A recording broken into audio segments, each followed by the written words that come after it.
Nuit debout.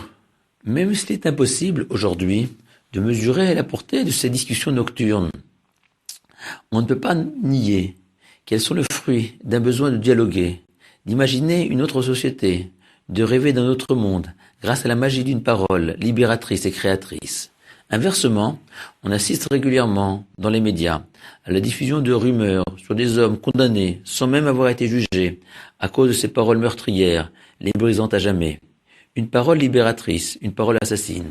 Cette double facette de la parole est symbolisée dans notre paracha de Metzora, par ces deux oiseaux, apportés par l'homme guéri de ces taches d'aspect lépreux, symptomatiques de la médisance dont il s'était rendu coupable, conformément à l'explication du Talmud, qui liait l'apparition de ces taches à la médisance.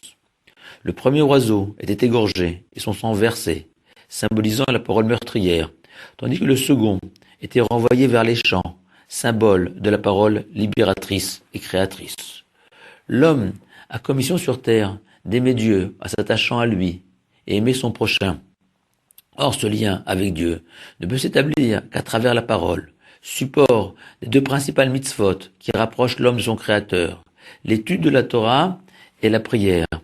Car les autres mitzvot, comme la matzah et la soukha par exemple, ont besoin d'un support matériel, tandis que la parole émane directement de l'âme. Car la particularité de l'humain, doté d'une âme, est sa faculté